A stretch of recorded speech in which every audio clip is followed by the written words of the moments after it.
50, 45. There goes Davis. Oh my God! Davis is going to run it all the way back. Auburn's going to win the football game. Auburn's going to win the football game. He ran the missed field goal back.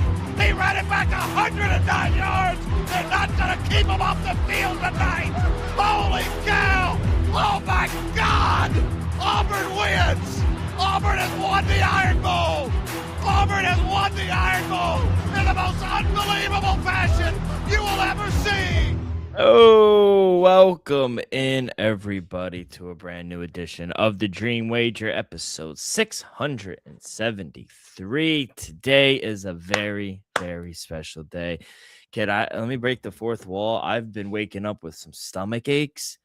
I'm just nervous, bro. Like, I haven't been in this position in a while. Like, I guess the difference is for me, I've been in national championships before. Ohio State a couple times. I've won. I've lost. It's a one-game thing. Yeah. This is 7 game.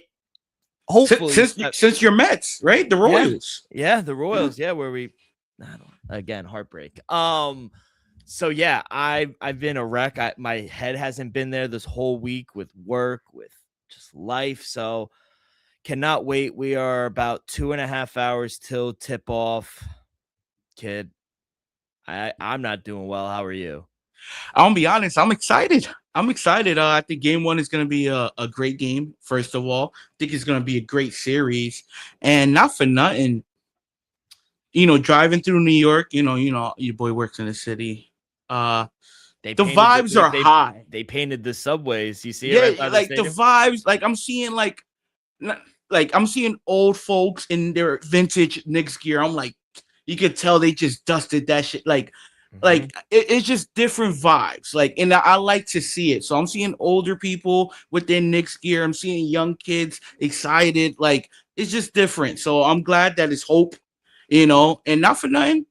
I'm not saying I'm rooting for the Knicks, but I'm leaning that way from just seeing the atmosphere in New York City recently. 100%. Oh, I'm in New York every day, 4 days a week, and I agree. It's everywhere, whether it's women, younger kids, everyone, old heads, everywhere, and everyone, I give them the dap up, like, yo, today's the day, or if it was Monday, yo, 2 days, they go, yo, I'm counting down. The vibes are high, and, we've seen Yankees be in the World Series. We've seen them be in the playoffs. The Mets were in the playoffs 2 years ago. Nothing energizes and brings the culture together like the New York Knicks. That is just a fact. Yeah. And I'll be honest, it's also, bro, the Knicks haven't, last year, since Jalen Brunson has arrived, success. But there was a lot of, let's just say, down years for the New York Knicks. Majority of the century, let's just be honest. It was some highlights with Melo. We remember Jeremy Lin, but bro, there was a lot of years where the Knicks were considerably either the worst or bottom 5 team. Let's not forget, just 6 years ago, y'all was in the competition for Zion, and y'all, in my opinion, y'all got Ralph in the first overall pick. So the Knicks, thank God we didn't get him. But the fact that y'all right here competed for a championship finals, today's game one, to me it says a lot for what the Knicks have overcome, let's just say, in the past decade, honestly. Yeah.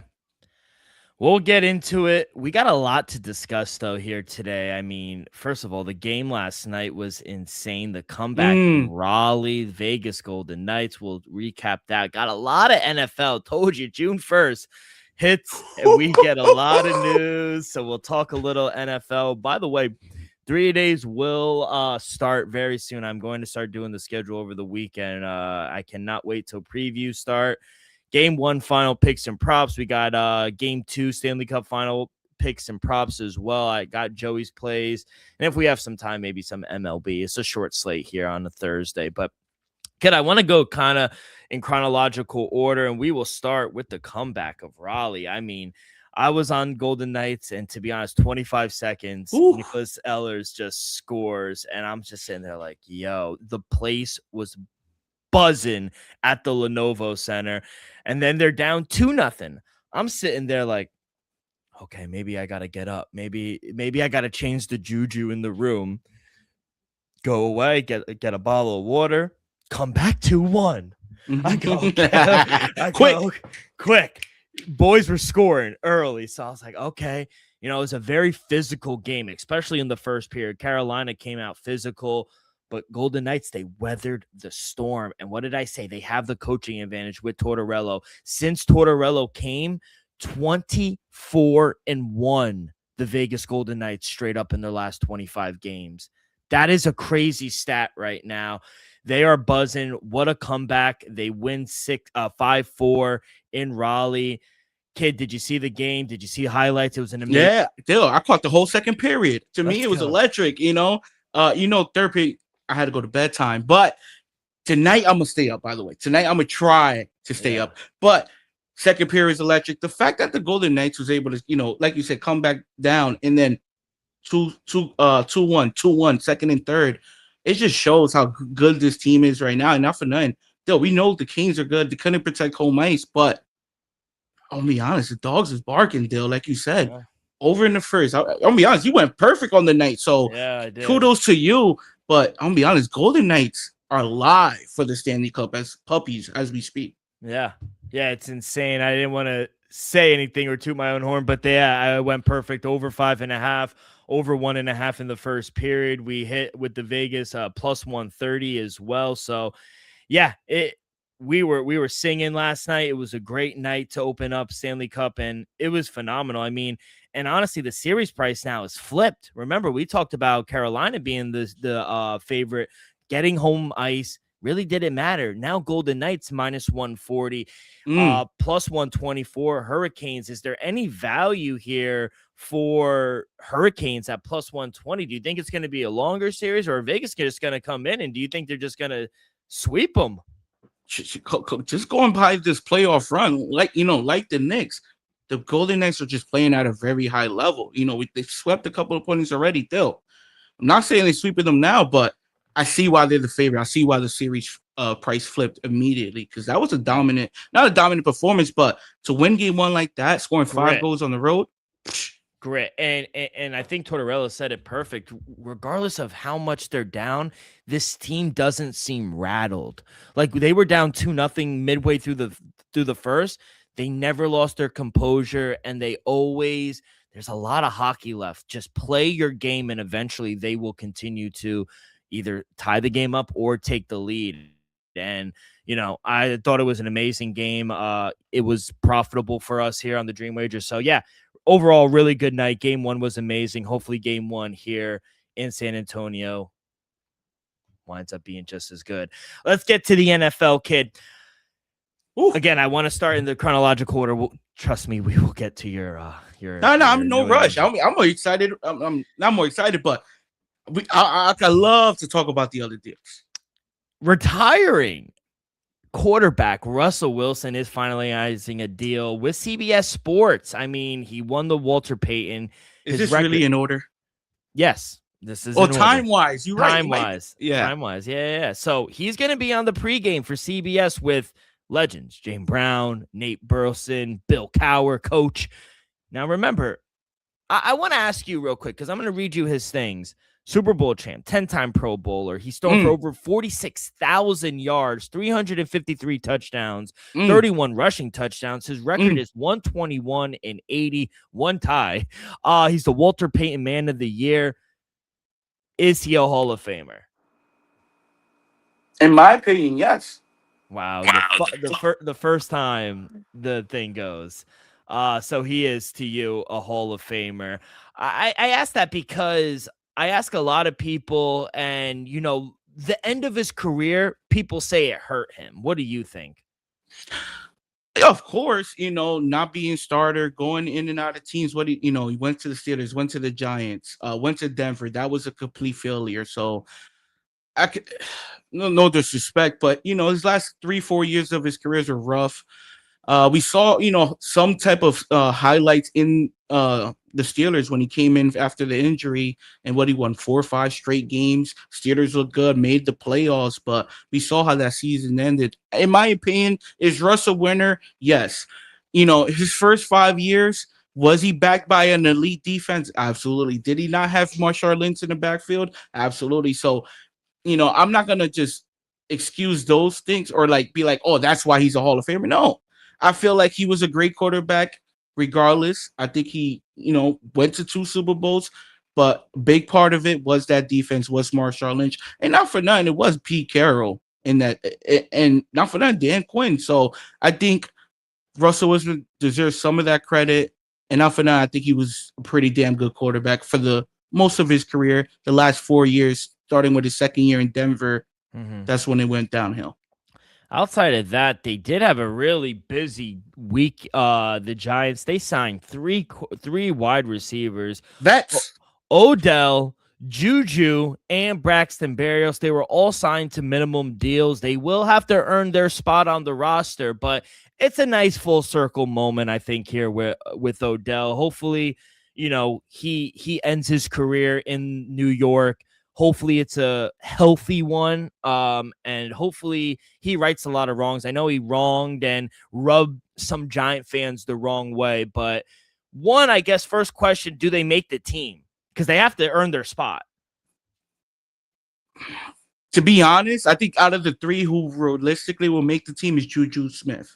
Because I think Juju Smith still at least proven he's still a reliable wide receiver. He could stay healthy and he can make big catches. We saw him, in the Super Bowl just a couple years ago, make some big plays. So I think out of the 3, Juju has the best chances. But would I be surprised if Odell is a Giant week 1? Absolutely not. Because if Odell has anything left in the tank, which I think he does, and that knee holds up, there's no debating his talent. His skill, his route running ability, if he still got the speed, is gonna be pretty good, right? His catching ability is gonna be pretty good. And not for nothing, say what you want. I understand he was a diva 10 years ago, but he's a vet. He's a champ. You kind of want that in your locker room for a young Giants team where it's a lot of outside noise already before football even started. I understand Odell might add to that, but I think Odell at this stage of his career might be a positive more than a negative. Yeah, I agree. Hopefully it does add some little juice and some veteran locker room presence. If they need him, let's just say real quick, if Neighbors is not 100, let's just say Neighbors is out to week 4. Wouldn't be surprised if Odell and Juju, and maybe even Braxton make the team. Yeah, Braxton is a little special teams guy as well. Yeah, he could return punts. Yeah.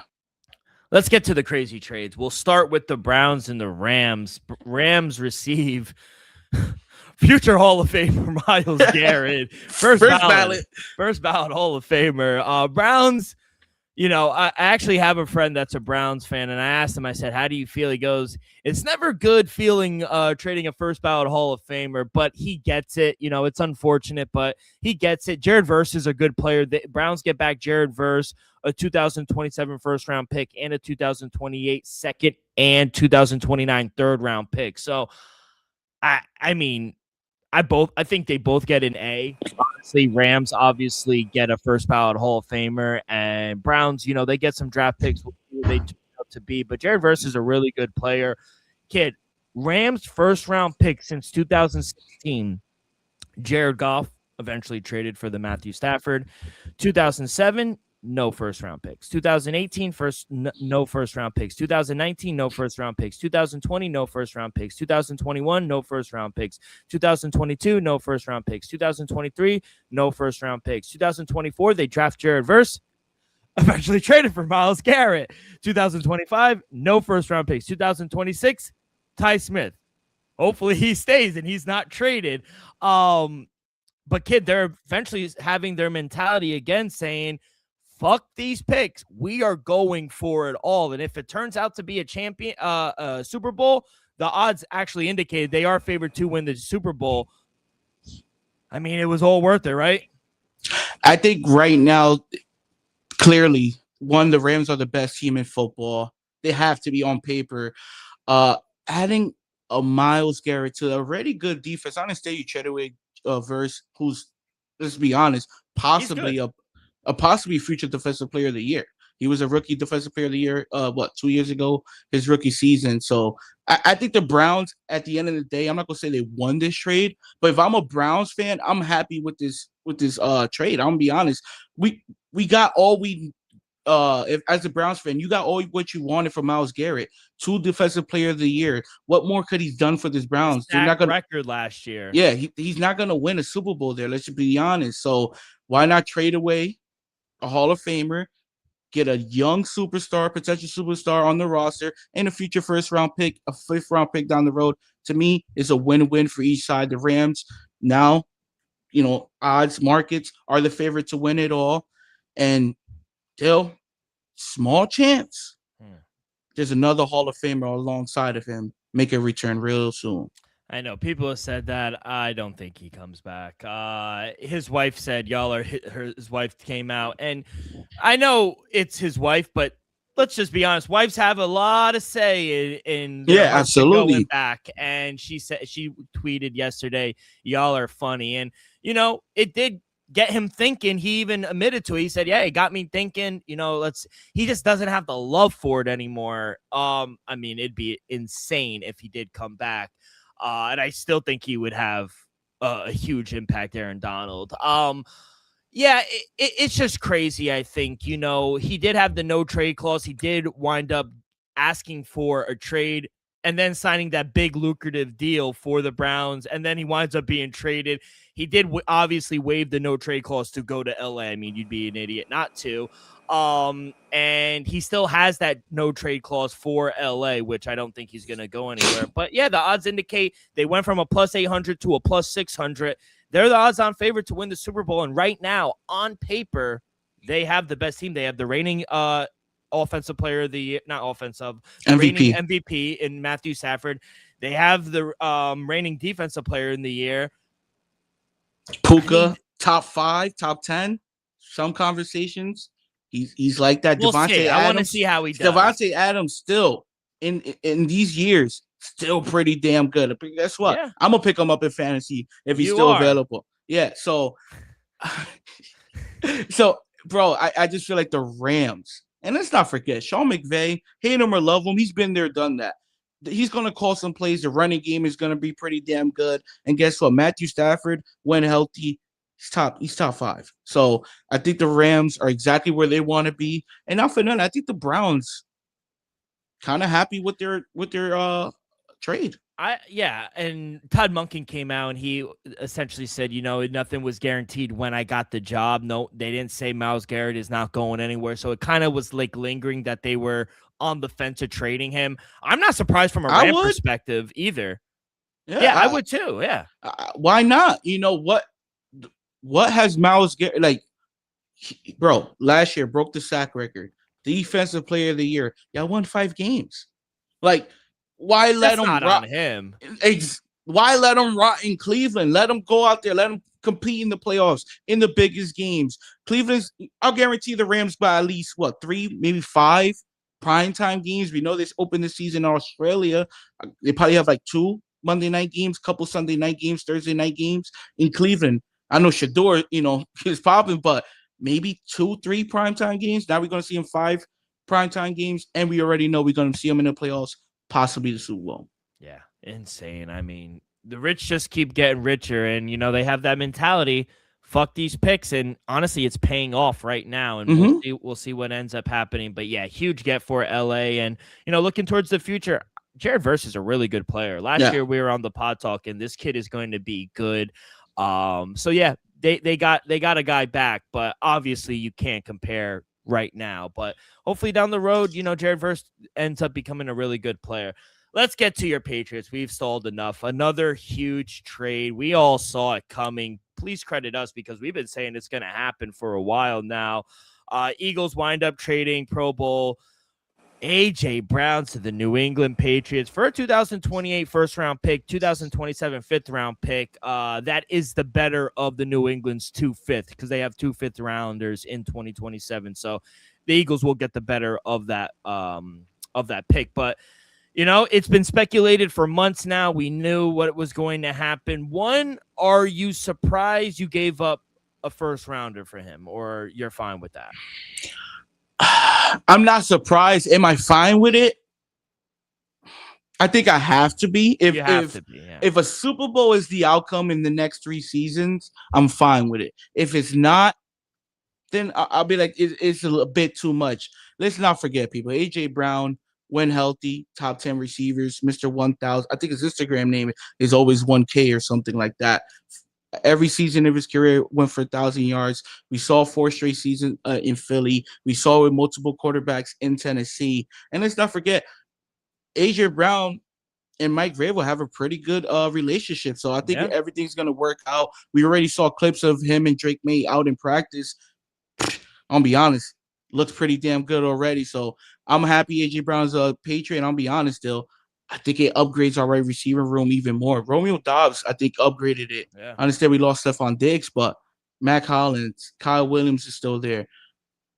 Romeo Dobbs, and now AJ Brown, a true Namara receiver that could possibly even elevate Drake May's play even more. Guess what? If you thought Drake May played like an MVP last year, watch out this season. Yeah, I was watching some videos, and all the reporters that were in Foxborough these last few days, they said he is so elated. He's so happy. This is like an AJ Brown we haven't seen in a while. There's a phone leak. It's the honeymoon phase. Yeah, exactly. But he's been a Patriot fan most of his life. He came out and he had an interview with Maria Taylor, and he was saying when he got drafted, he kind of was disappointed. He wanted to get drafted by the Patriots. He still, as a Philadelphia Eagle, he had a Patriot rug in his home. So he's always wanted to go there. He said the past is in the past. He doesn't even want to talk about the Eagles anymore. He's just focused on the Patriots moving forward. He talked up Drake May, obviously.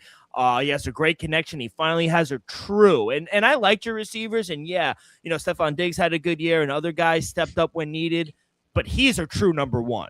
You know, now you actually have a wide receiver one in the building. He made a nice one-handed catch in practice the other day.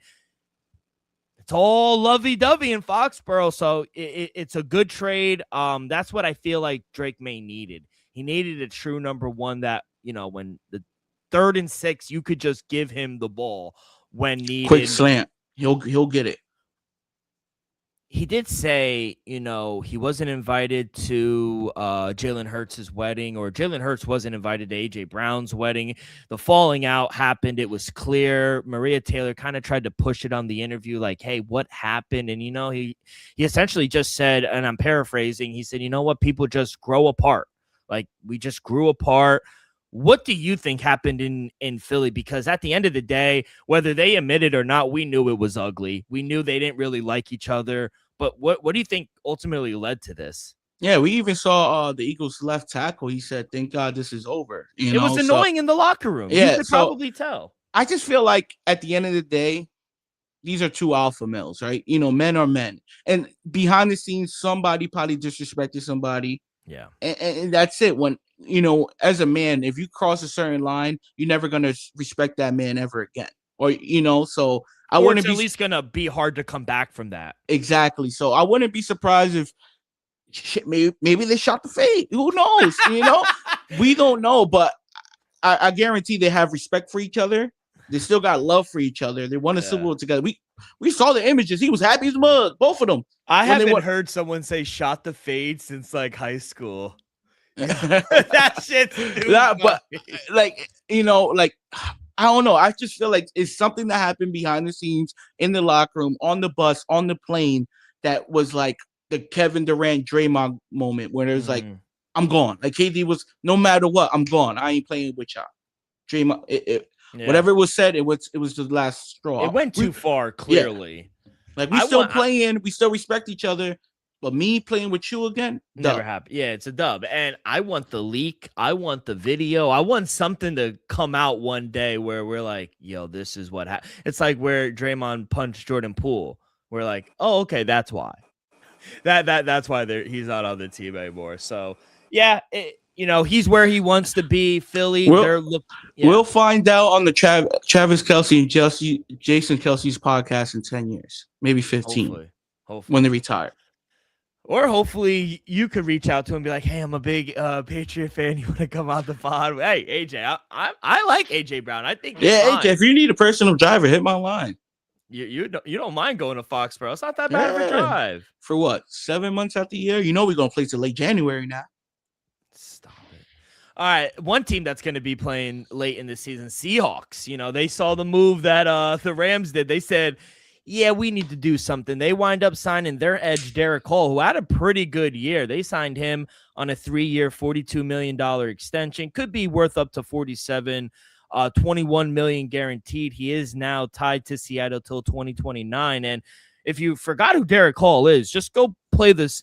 You should know. In the Super Bowl, he had 2 sacks, a forced fumble. He was all over the Patriots. Derek Hall is a good edge rush, and you know he got compensated for his play. Yeah, to me, I think the Seahawks needed to make this. Kind of surprised they didn't. Maybe they were just negotiating this whole time because kind of feel like Hall didn't want to go nowhere else either. Because guarantee there was a handful of teams, maybe a little less than that, waiting to make a deal with him. So I think the Seahawks kind of needed to make this move because let's not forget, they lost Kenneth Walker III, right? I think they lost I forget which safety, one of their DBs they lost as well in free agency. And the Rams just got Myles Garrett. They got McDuffie, the corner from the Chiefs earlier in the offseason. So they're making moves. They're gearing up for a championship run. I think the Seahawks kind of got to, match the fire and the energy because the Rams are like you said, the Rams are like, fuck them picks. Mm-hmm. Seahawks got to possibly get on that same mentality because if they want to compete for not just compete for the division, possibly try to repeat. Yeah. The Rams. It's all good. I've never seen a more aggressive front office than the Los Angeles Rams. They are essentially saying, fuck this. We are going after. We are not losing like we did last postseason. We're going to address the problem, and we're going to get better, especially on defense. You saw it. They got McDuffie. They got Defensive Player of the Year. They are going all in. And from an outside perspective, you got to respect it. Mm-hmm. Yeah, and look what they did the year prior. Getting Devontae Adams. That's what they're just going to continue to do, I feel like. Just get better. Just get better and better. And be honest, let's not forget, I'm not going to say waste. They did take Ty Simpson with the 15 overall pick. Now, not now, but come playoff time when it really matters, it could be like, oh, this guy could have made an impact at 15th overall pick because Ty Simpson is going to be on the bench watching Matthew Stafford play. Ty Simpson's going to be traded for. Stop it. I honestly think that's the future. They believe that's the future. They believe that, and if Sean McVay believes that, I don't hope that. If Sean McVay believes that, you got to trust him. I just feel like the Green Bay way works. Brett Favre, Aaron Rodgers, Jordan Love.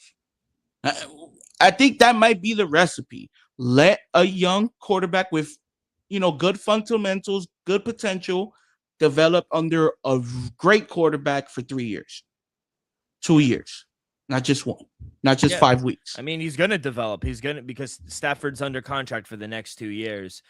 Let's go to the Steelers. They made some moves as well. Edge Nick Herberg, he reached an agreement. Big money. 4-year, $100 million extension, $42 million guaranteed. He's thought to be the highest or the first non-quarterback to surpass $100 million without starting an entire NFL season. And let's just look back at what they've done. Steelers are paying some hefty money to their edge rushers on defense. TJ Watt, $41 million annual per year. The boy Nick, is it Herberg? He's making $25 million annual per year.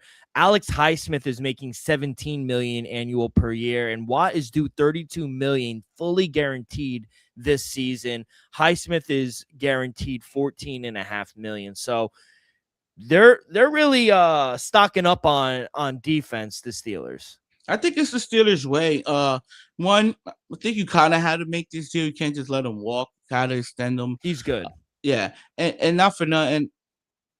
With Aaron Rodgers returning, I think you got to have your defense at its fullest potential, So I think Aaron Rodgers is going to leave it all on the field last year. I think he's going to go out with a bang. I think the Steelers are like, you know what? We're confident in you. We're going to rally behind you. We're going to make sure our defense is doing its part, and we're watching that right now. Yeah. And then lastly, and I think this was honestly the shocker because I feel like everything we talked about kind of we knew was coming. It was just a matter of if not when, not if, but when. But honestly, I did not expect Drake London to get a massive contract, which he got a 4-year deal, 141 million extension.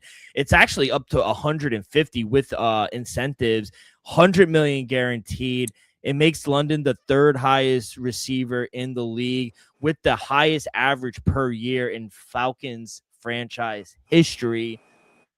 Crazy. Let me tell you the highest paid receivers in the NFL on a per year basis. JSN just got the new contract, so he's making the most, 42.15 million, rightfully so. He's a top 3 receiver, whether you have him 1, 2, or 3.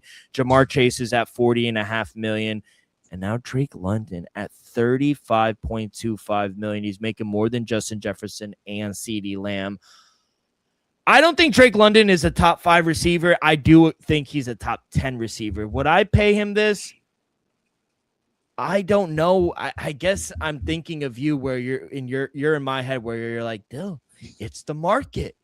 And I guess it is. I guess it is the market, but I like Drake London. I'm on record saying I do like Drake London. I guess I wouldn't have paid him this, but then you run the worry of him walking, and you can't do that. You can't have Drake London leave. He's a top 10 receiver in the league, in my opinion. I just think it's a lot of fucking money. I just don't think he's better than Justin Jefferson or CeeDee Lamb, where he's making more than that. But who the fuck am I? I guess I don't know. Still, you're going to be shocked at what I'm about to say. I can make the case he's underpaid. Oh, he's coming off his it. best season. 1 year. 1 year. CD and all those guys that I name, they have done it since coming into the league. They are worth the money. JSN, CeeDee Lamb, Justin Jefferson, Jamar Chase, they've done it. They've gone to the highest level. Drake London, excuse me, he's good.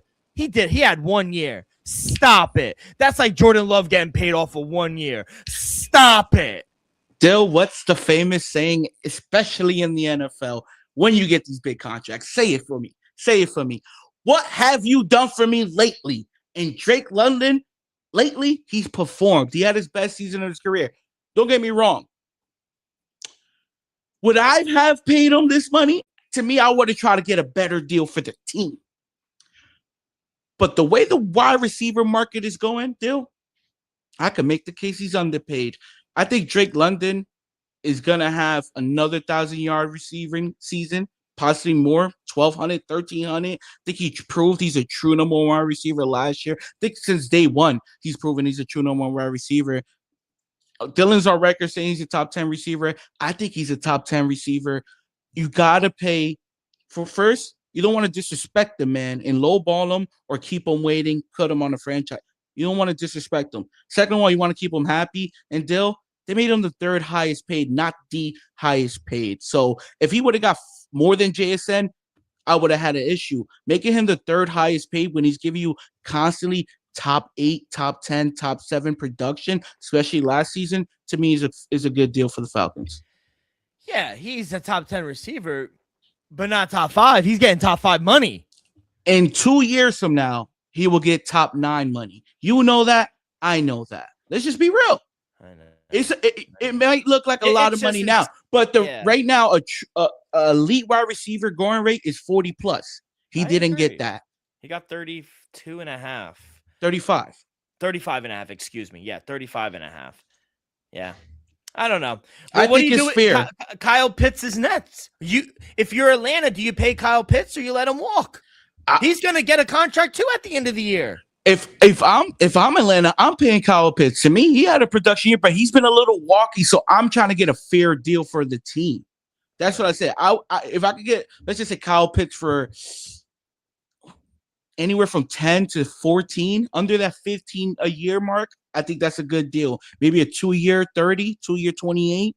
I think that's a fair deal. After the season he had last year, if Atlanta was smart, they would have had faith in him and would have signed him before last season on a great deal, on a down season. Yeah. Now he just had 1,000 yards. I think he had 8 touchdowns. Did he have 4 or 5 straight weeks over 100 yards and a touchdown when Kirk Cousins came in? Because of Kirk Cousins. I need him. I need 20 mil. That's Yeah. what I'm gonna say. At He least. they'll probably get around 16, 15. Who knows? Last thing, trivia. Who is the youngest quarterback in NFL history to win the Super Bowl? Repeat that again. I apologize. No, you're good. Who is the youngest quarterback in NFL history to win the Super Bowl? I'm not gonna say Tom Brady because Tom Brady did 4 years in Michigan. Mm-hmm. Russell Wilson, no. Was it Russell Wilson? I'm gonna go Russell Wilson. Wrong. Wow. It is Ben Roethlisberger. In his second year, he won in 2006 at the age of 23 years old. How old was Russ? I don't know. Check how old Russ was when he won the Super Bowl. Age when he won the Super Bowl. 25 and a half.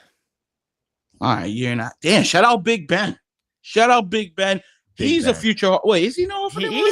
He should be a first ballot Hall of Fame. I don't like Big Ben. I think I respect him.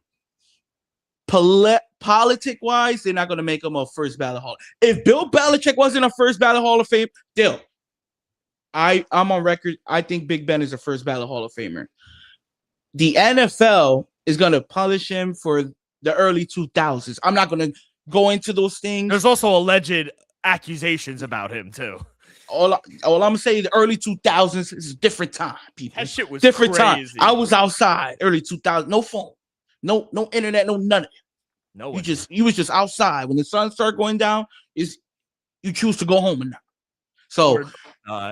So shout out Big Ben. I'm not gonna go discuss what happened in the early 2000s. You could go search that up yourself, but they're gonna hold that accountable. Nothing on the field, but off the field. Same way T.O. deserved to be a first ballot Hall of Famer. They held it to him. Bill Belichick last year. It's just unfortunate because I agree. Because you can't write the story of the NFL or the history of the NFL without Antonio Holmes catch as well. That's one of the greatest throws and catches ever in NFL history. Moment, persistence, the toe tapping, to win the Super. You were so loud it fucked your mic up. I felt for Larry there because I was rooting for Arizona. I didn't have a bone, and at that time you really couldn't bet. I mean, we were young. Well, you mean you could bet? We just we were at the bookies. I'll be honest, I ain't know what betting was. I think I was like a 12, maybe 13 during that Super Bowl. I just remember watching Larry go 80-something yards, 70 yards, whatever it was, and I was like, Cardinals are winning the Super Bowl. And then here goes Big Ben. We were like 30 seconds left. What a throw. What a throw. I remember because we were all like, holy shit. Because that Kurt Warner Larry touchdown was what, like 2 and some change. I think it was like 2:40. It was like 2 minutes left. And Big Ben 2-minute drill. They practice it all the time. What a fucking game. That was a great Super Bowl. One of the greatest Super Bowls in NFL history. Yeah. No, at least that I witnessed. Yeah. No, that was a great Super Bowl. But this is great. I love talking football. We will talk more football in a little, but let's get into these picks before we do that. Real quick. Real quick. I got to ask you, Dill, because I know it's surprised it wasn't your grinder gear topic of the day. Caleb Williams Madden cover with the nails. You are a guy that says, you just made the case. Drake London got paid, but these guys done it multiple times. What is your take for Caleb Williams already being the Madden cover 2028, 2026? I said 28. I like the cover. I'm not gonna lie. I like they're both the addition is kind of fine. I feel like, so I don't know. I don't really care. I have no real ifs, ands, or qualms about it. The deluxe edition is the one in the snow with the painted nails. Now, tough. Do I want my quarterback like that? No. Do I think it's gonna hurt the Bears this season?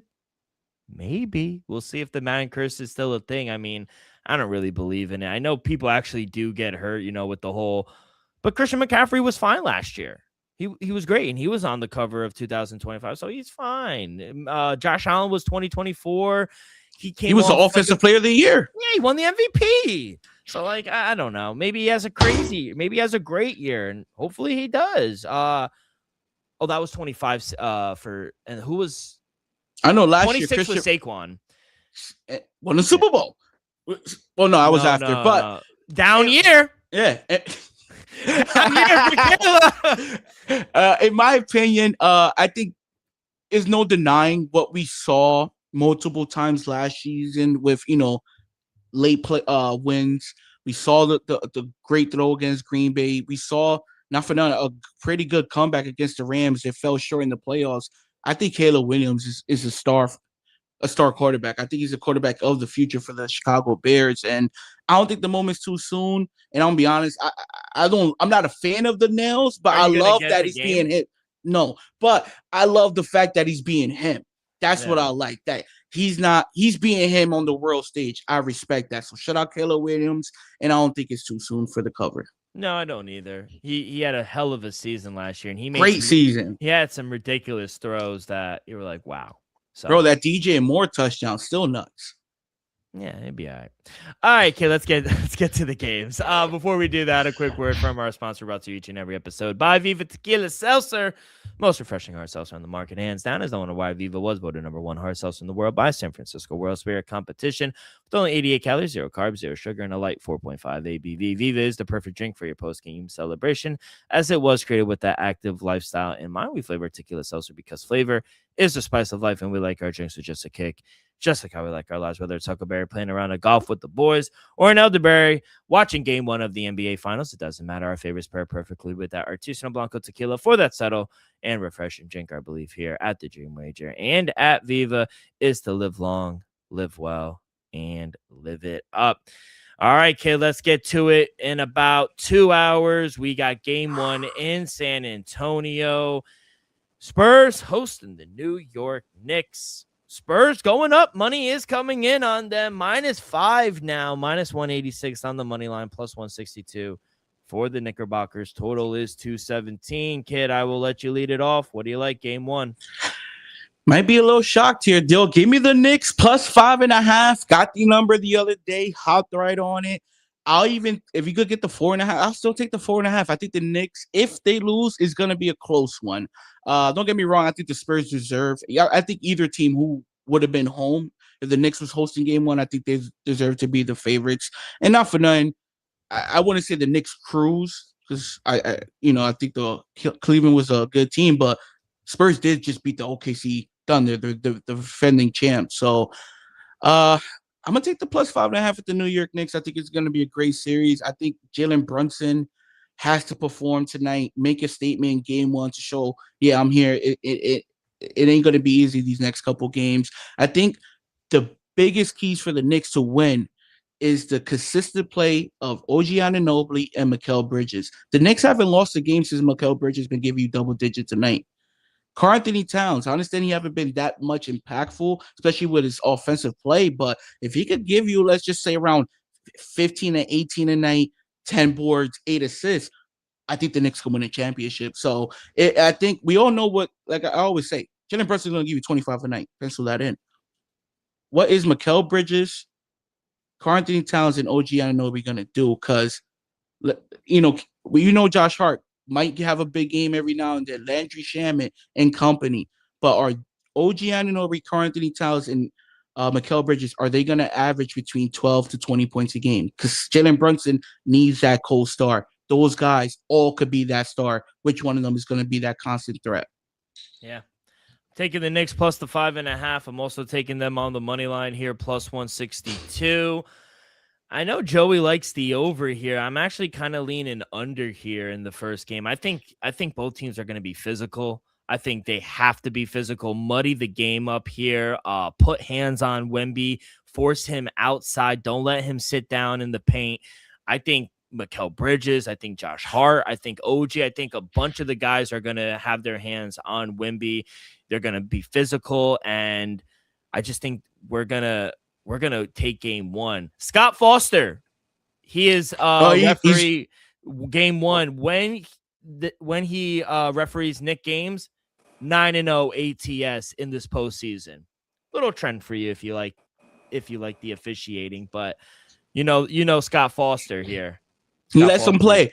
Yep. And I respect that. Shout out Scott Foster. To me, if Scott Foster wasn't the ref, head ref, I would say that would be a bad strategy because we know game one they're probably gonna let it get out of hand. And let's just be honest, home team tends to get the whistle. So, but if Scott Foster's ref, and we know they're gonna let him play, it's gonna be a physical battle. And I think that hurts the San Antonio Spurs a little bit, just because they have more bodies to throw at Wemby. You know, so I understand the defensively, San Antonio got more guards to throw at Jalen Brunson, but the Knicks could throw OG Anunoby, Mikal Bridges. Honestly, the size matchup, but physicality, Karl-Anthony Towns, Mitchell Robinson, they got bodies that's not scared of Wemby beyond. We saw OG Anunoby have a great performance defensively in the cup against Wemby. So I'm gonna be honest. I think the game is gonna be determined down low, and especially on that whistle. Let's go to props. I'll start, and we'll tic tac if we have a lot. I have 3. I'll start with my boy Dylan Harper. Shout out Franklin Lakes, New Jersey. Give me over 2.5 assists for Dylan Harper at -120. He's hit this in his last 3 games versus OKC, seeing more playing time as well. And, with the turnover problem with Steven Castle, I think Dylan Harper will be able to facilitate it. So give me over 2.5 assists for Dylan Harper at -120. That's my first prop. What do you got? Yeah, my first prop will be, I'm going back. Give me Victor Wembanyama over 12.5 rebounds for game 1, just because I feel like Karl-Anthony Towns might get into foul trouble. And if he does, I think Wemby's going to have a huge night on the boards. Give me Wemby over 12.5 rebounds, -115. Second one for me, I am going to go Josh Hart over 1.5, over 2.5, over 3.5. I'm going to ladder it. Give me his threes here. Over 1.5 is at -145. I don't mind that, but I sprinkled 2, 3, and 4. Josh Hart gets a lot of open looks, and look at it for game 2, of the Cleveland series. You leave him open, he'll drain 5. He drained 2 in game 3 as well. He hit 1 in game 4 for Cleveland. So hand down, man down. Give me Josh Hart over 1.5, 2.5, 3.5. I even sprinkled a little to get 4 threes here for Josh Hart. Phil, I like how you're thinking. Give me the former 3-point champion, Karl-Anthony Towns, over 1.5 threes at +120. I don't think Karl-Anthony Towns is going to be that aggressive down low offensively against Wemby, but where could he hurt him? On the outside. I think Karl-Anthony Towns probably puts up 5, 4, maybe 6 threes tonight. I think he hits 2, maybe 3 of them. Give me Karl-Anthony Towns over 1.5 threes +120. Last one for me. Give me Karl-Anthony Towns under 32.5 points, rebounds, and assists. You mentioned it. This postseason, he has seen a drop-off in his production just because he's facilitating a little more, not taking as much shots. Last time he went over this number was game 4 of this Cleveland, where he had 36 combined points, rebounds, and assists. But last time he did that was game 2 of the Philly series back in the beginning of May. Kid, we're in the beginning of June. He's hit this one time in the last 5 games. I think the number is a little too high. I don't think he's going to have that big of a game. I think it's going to be the other supporting cast that you mentioned that has to step up here for the Knickerbockers. So, yeah, under 32.5 points, rebounds, and assists for Karl-Anthony Towns. Yeah, my last one is a lean. I like it, though.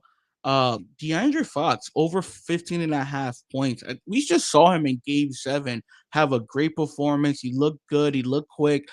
Shot a couple of threes as well. If we could get that game 7 DeAndre Fox in this series, Knicks, watch out. Yeah, 100%. By the way, let me read you guys Joey's plays. He's, like I said earlier, he is on the over 217.5. He likes Julian Champagne over 11.5 points at +140. He likes over 2.5 threes at +114. He's averaging 12 a game, and He might be one of the best shooters. Like I said, I took him to lead the series in 3-point shooters at shots as well. He likes Josh Hart over 14.5 rebounds and assists at plus 194. He's going to fade me and take Cat over 40.5 points, rebounds, and assists. He says he feel like the absence of 100% healthy Mitchell Robinson will be felt in the game against Wemby, and the boys need to be aggressive. He also likes Jalen Brunson over 2.5 threes at plus 130. He said that's a lock. I will say the whole pinky thing, I don't think that's an issue at all, if I'm being honest. Like, we saw him some video shooting. He looked fine. He didn't have anything on it. And it's not like he broke his pinky. He broke the ligament combining the pinky. So it's like he kind of like broke his hand. And the only way I was reading like Twitter doctors, they said the only way you break that is like by punching something. So I don't know what the fuck he was punching, like literally the 2 days before the finals. But I don't think it will have that big of an impact. I don't want to hear it, though.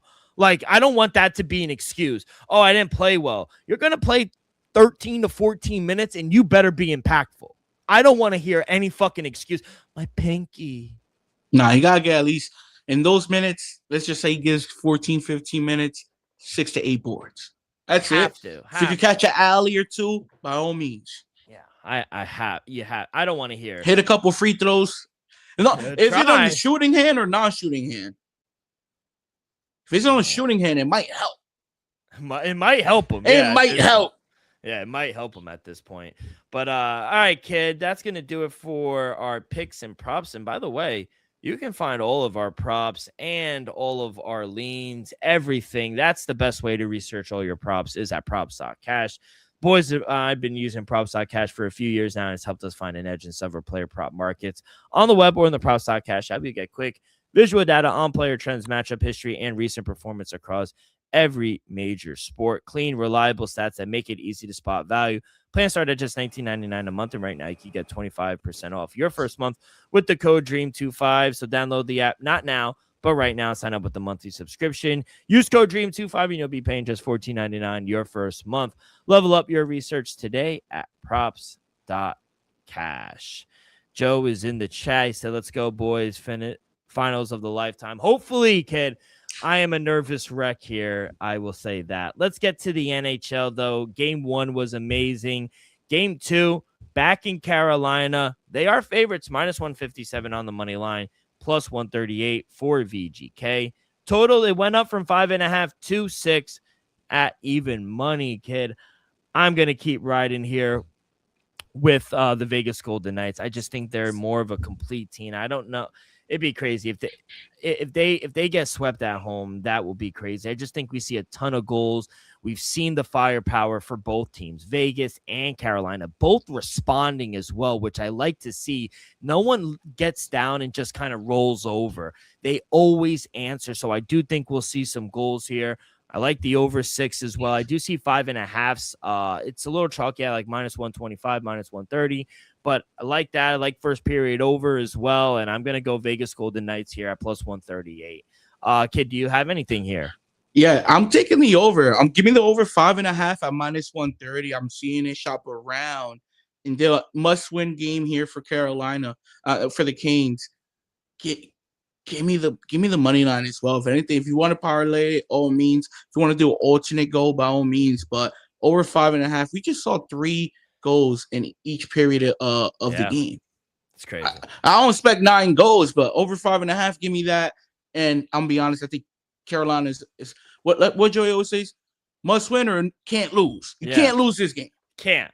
But he says it in the chat, and I agree. They're just too hot right now, Vegas Golden Knights. And you would think after losing game 1, they got to even the series, right? You have to. Joey's taking the Golden Knights. No such thing as a home ice advantage. It doesn't exist, he says. He's going Golden Knights here. I actually love that. So, yeah, he's going VGK here. We all like the over, so team ride there. Yeah, let's get to some baseball. We have some time. We got like 10 minutes. Let's get to some baseball. It's a short slate here for Thursday. Usually it's either travel day or whatnot. So Anything here for Thursday? I kind of like the over in that Orioles and Red Sox game. I know it's high, but the market put it high for a region. Brian Bello, down year. Trevor Rogers, he's even worse. Yeah. So I think we're going to see a ton of runs here. I actually would lean the Orioles at plus money, but I like the over a little more. You have anything here? I might regret this later, but for the first time in the month of June, give me the Red Sox. Wow. Money line. Like I said, I might regret this later now, people, but it is June. It's time for a new tip. I understand we lost yesterday. Give me the Red Sox on the money line. I think Bello pitches a gem. I hope it still goes over. I say the Red Sox win 7-4. Dylan hits the over. Let's go. I hit the money line. I also think it's a short price here for the Dodgers. I think they're begging us to take them at minus 141 on the money line here against Ryan Nelson, who at home, he's just a fade right now. And the Dodgers are one of the hottest teams. So yeah, I got to take the Dodgers here at home. I think they just keep it rolling here. But kid, that's going to do it. Any last words here before we get out? Anything, you want to wish me good luck? Anything? Good luck to you, Dill, because as a friend, this is why I said I'm kind of rooting for the Knicks. As a friend, on this audio. As a friend, I would love for you to witness a professional championship. You know, I was at your house games, 5 and 6, Mets Royals. You know, that was a minute ago. We saw a couple heartbreaks. Jets never been good. Jets never had a shot in a long time. So, as a friend, I want the Knicks to win for my boy Dylan. Thank you. As a basketball fan, I didn't see the 99 championship because I was 4. Probably saw it in the room, but I didn't know what was going on. But I saw the early, dynasty with the San Antonio Spurs in the 2000s. We saw against the Miami Heat team, that San Antonio Spurs team. Wouldn't mind seeing San Antonio lose. I'm going to be honest, people. Knicks haven't been in the finals my whole lifetime. Like I said, I didn't watch it in 99. I think. And they decimated your Nets. I'm going to be honest, as a basketball fan, what are the positives of the Spurs winning it? What are the positives of the Knicks winning it? I think that it'll be more positive for the NBA for the Knicks winning it. So as a basketball fan, I want the sport to be more popular, reach more across the world. I think the Knicks will help that. I'm not gonna say give me the Knicks to win the finals. Let's go. Knicks. You want it. Let's go. I already know. If they win, and I want to get ahead of myself, but if they do win, going to the parade, I'm doing everything. I'm calling out of work. Yeah, everything. I'm just gonna take it. I'm just not dealing with that traffic. Oh, that traffic's gonna be insane. Unless I got the delivery at 5, 6 in the morning, I'm good. Yeah, kid. Wish me luck. I'm going to be locked in here. We'll be back Friday. Belmont Stakes here. We got the UFL playoffs going on. Back at it with you guys on Friday. Till then, take care of yourself and each other. Peace.